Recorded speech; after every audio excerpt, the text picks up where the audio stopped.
Ada hubungan yang tidak hancur karena kurang cinta.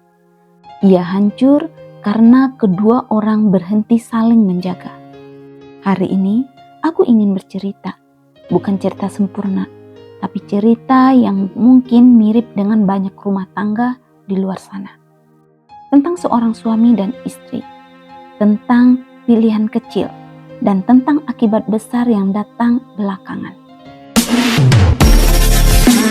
Video ini untuk kamu yang masih bertahan, masih mencoba mengerti, tapi sering merasa sendirian dalam sebuah hubungan.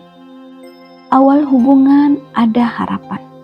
Mereka menikah dengan sederhana, tidak kaya, tidak mewah, tapi penuh rencana. Suaminya, sebut saja Arga, berjanji akan jadi tempat pulang. Istrinya, Nara, berjanji akan jadi rumah yang hangat. Di awal pernikahan, mereka sering berbicara tentang mimpi, tentang lelah, tentang ketakutan. Saat itu, cinta terasa cukup. Hubungan selalu terasa kuat di awal. Bukan karena tanpa masalah, tapi karena dua orang masih mau saling mendengar. Penyebabnya komunikasi yang mati berlahan, waktu berjalan. Arga sibuk bekerja, Nara sibuk mengurus rumah. Bukan masalah besar, tapi mulai jarang bertanya, mulai jarang mendengarkan. Saat Nara bercerita, Arga menjawab singkat. Saat Arga lelah, Nara menunggu tanpa ditemani. Tidak ada pertengkaran besar, yang ada hanyalah jarak yang tidak dibicarakan. Inilah penyebab pertama, bukan orang ketiga, tapi dua orang yang berhenti hadir secara emosional. Namun jarak yang tidak dibicarakan itu tidak pernah benar-benar diam. Ia tumbuh. Seperti retakan kecil dinding tak terdengar, tapi pelan-pelan melebar. Arga pulang semakin larut. Bukan karena ia tidak ingin pulang, tapi karena kantor terasa lebih sunyi dibanding rumah yang dingin tanpa kata. Nara menyiapkan makan malam seperti biasa, tapi kini tanpa pertanyaan, tanpa cerita, hanya piring, sendok, dan bunyi jam dinding. Malam-malam mereka dipenuhi dengan layar. Arga dengan ponselnya, Nara dengan pikirannya. Duduk bersebelahan, tapi tidak sedang bersama. Disinilah kesalahan kedua mulai lahir. Mereka mengira diam berarti aman. Hari-hari yang kecil terlewat. Suatu malam, Nara mencoba membuka percakapan. "Mas, kamu capek?" Arga mengangguk tanpa menoleh. Tidak ada lanjutan. Tidak ada kenapa. Tidak ada cerita. Nara menunggu 10 detik, 1 menit, 5 menit. Lalu ia bangkit mencuci piring dengan air yang terlalu deras. Bukan karena piring kotor, tapi karena hatinya penuh.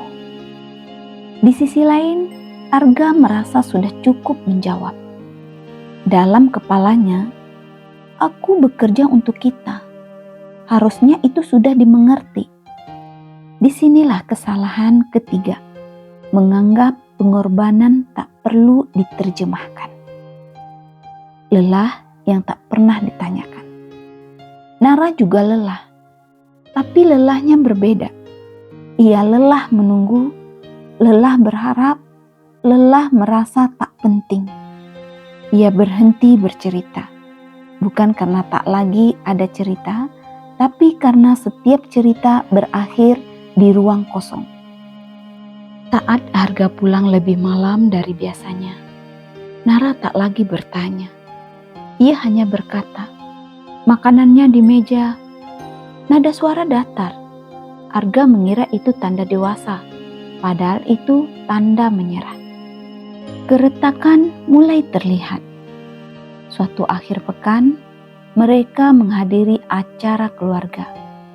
Di depan orang lain, mereka tampak baik-baik saja, tertawa di waktu yang tepat, berpegangan saat foto. Namun di dalam mobil sunyi kembali datang. Nara berkata pelan, "Kamu tadi kelihatan bahagia." "Ya, biasa aja," jawab Arga. "Sama aku, kamu jarang begitu." Arga pun menghela nafas. "Kamu kebanyakan mikir." Kalimat itu sederhana, tapi disitulah kesalahan keempat.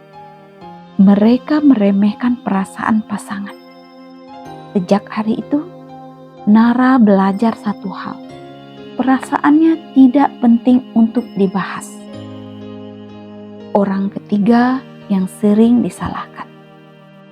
Banyak orang mengira kehancuran selalu dimulai dari orang ketiga.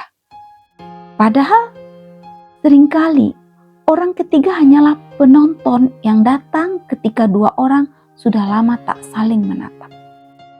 Di kantor, Arga punya rekan kerja. Namanya tidak penting. Yang penting adalah satu hal. Perempuan itu mendengarkan. Ia tertawa pada cerita Arga. Ia bertanya ketika Arga diam.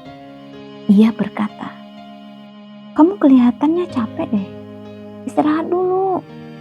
Tidak ada sentuhan, tidak ada janji. Hanya perhatian kecil. Dan perhatian kecil itu terasa besar bagi seseorang yang lama tak pernah mendapatkannya. Perhatian kecil akibat yang besar. Arga mulai sering membalas pesan lebih cepat. Bukan pesan Nara, bukan karena niat selingkuh, tapi karena merasa dihargai. Sementara itu, Nara juga berubah. Ia tak lagi menunggu Arga makan bersama. Ia tak lagi menanyakan jadwal pulang. Ia mulai sibuk dengan dunianya sendiri. Bukan untuk pergi, tapi untuk bertahan. Keributan besar itu akhirnya datang.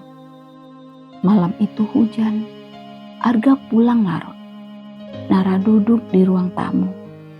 Lampu menyala, televisi mati. "Kita perlu bicara," kata Nara. Arga lelah. "Bisa besok?" "Tidak," jawab Nara. Untuk pertama kalinya suaranya tegas. Percakapan yang selama ini dihindari akhirnya pecah. Tentang rasa sepi, tentang tidak didengar, tentang merasa sendiri dalam pernikahan. Arga membela diri. "Aku kerja keras buat kita." Nara menjawab sambil menangis. "Aku tidak minta harta. Aku minta kamu hadir." Dan di sanalah keributan besar itu terjadi. Bukan karena teriakan, tapi karena kejujuran yang datang terlambat. Setelah ledakan, tidak ada pintu dibanting. Tidak ada piring pecah. Yang pecah adalah ilusi bahwa mereka baik-baik saja. Arga duduk diam.